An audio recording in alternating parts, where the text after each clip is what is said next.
Well, for more on that, we can speak to Simon Mabon, Professor of International Politics and Middle East Studies at Lancaster University. Great to have you with us on the program today, Simon. The Syrian Interior Ministry is now saying that government forces are not preparing to redeploy to Sweida. I wonder first what your read is on the latest situation. Well, I guess the big problem is we just don't know what the latest situation is. There are so many different moving parts. The Syrian Interior Ministry is saying that forces aren't being redeployed, but does that include the forces that are loosely affiliated with Ahmed al-Shara and the interim government? Does it include those that have received support?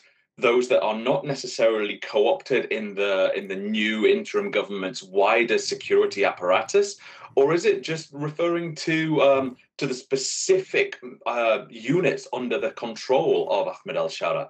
There's a lot of different questions there. I mean, the Syrian government is suggesting that this is just about unofficial bandit groups, for example. But I'm not sure that that's necessarily the case. And that sense of plausible deniability is something that is causing a lot of concern, but is also serving to be quite a useful mechanism and sense of plausible deniability for this interim government. Now, it's not the first time this year that Syria has seen sectarian violence. I mean, more than 1,000 Alawite civilians were killed in March after a failed attack on government forces. But what does this recurring sectarian fighting tell us about the state of Syria following the fall of Bashar al-Assad's regime? Well, I think it tells us a couple of things. One, that there is no sense of cohesion, there is no control that is being exercised by Ahmed al-Shara and the interim government. What control there is being conducted purely through violence and fear of violence. But what we're starting to see as well is that there is this sense that there are military units attached to and associated with the government, but then there are loose militias and even looser gangs and loose militias that are sort of on the periphery of those concentric circles, if you will. And the extent to which the government is able to control them is questionable, is debatable. But what we do know is that they are conducting huge massacres. They are conducting widespread violence, intimidating minorities at the same time as the interim president is saying that they will protect minority groups such as the Alawites and the Druze. But what we're seeing on the ground, the reality is that massacres are taking place and hundreds, if not thousands, of people are being killed. So it creates this sense of fear, this real sense of insecurity. And at present, these acts are being committed with impunity. There is no recourse to justice, which exacerbates many of the fears that people have got. Now, Israel has so far justified its airstrikes under the pretext that it's protecting the Druze minority. But what interest does Israel have in intervening in this conflict?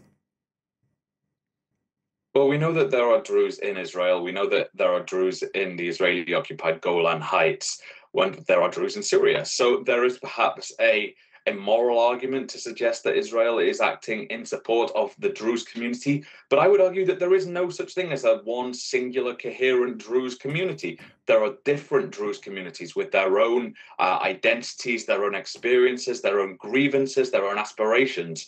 And so to homogenize it together suggests that there is perhaps an ulterior motive at play here. And we've heard reports suggesting that Benjamin Netanyahu is saying that there should be no Syrian troops further south of Damascus. That supports this thesis that perhaps Israel is trying to create a buffer zone, a demilitarized zone around its borders. We've seen that in Lebanon, we're seeing it in Gaza, of course, and now we're seeing it with the continuation of strikes in Syria. Now, this is just joining the dots and perhaps reaching a speculative conclusion, but I think that is perhaps a more convincing argument than to say that Israel is bombing a Syrian military base, is bombing Syrian military units to protect another minority that is operating in Syria. I think there's so many different moving parts here. It's really difficult to untangle the different aspirations and the different geopolitical machinations that are at play. And, the cycle of tit-for-tat violence obviously calls into question the unity of the new Syrian state. There's a lot of, mistrust between the Druze and the new Syrian authorities. But does the interim president, Ahmed al-Shara, have the resources and, the resources to heal the country after 14 years of civil war? Well, you ask about resources, but does he have the will to do that? Does he have the aspiration to actually heal the Syrian state that's been decimated by conflict for the past 15 years or so, that's been decimated by Ba'ath rule under first Hafez al-Assad and then Bashar al-Assad. Let's not forget that over 500,000 people died during the civil war, during those 15 years. 11 million people were displaced. And that leads to a huge number of people, over 50% of the Syrian population, being directly affected by all of the violence, by the fear, the insecurity, by the bombing, the loss of life. And then that's not to factor in the indirect effects with family members, friends, relatives, etc., being affected by it.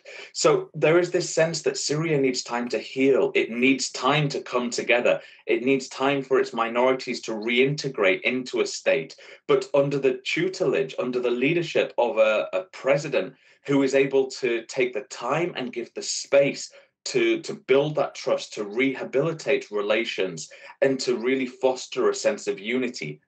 The reality, of course, is far different. We're seeing violence, we're seeing increasing intolerance, we're seeing massacres, and this will lead to a further descent into the destruction of Syria. And Syrians do not deserve this. They deserve something far, far better. And lastly, are there any regional implications of this conflict that are at play?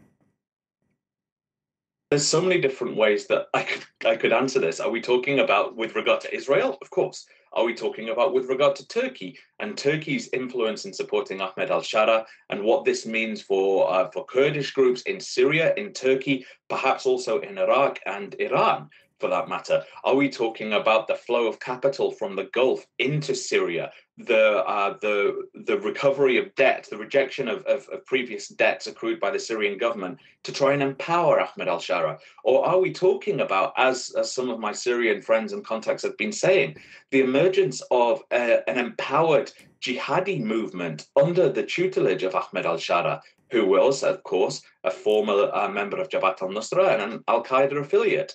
So there's lots of different ways that this could reverberate across the region. But I think for now, we need to focus on the Syrian people who really are suffering, who really are in a perilous position. And if this goes and continues in the vein that it's been going, the situation is going to continue to spiral and get worse and worse and worse. Simon Mabon, it's been great to hear your thoughts today. Thank you so much for your time. Thank you.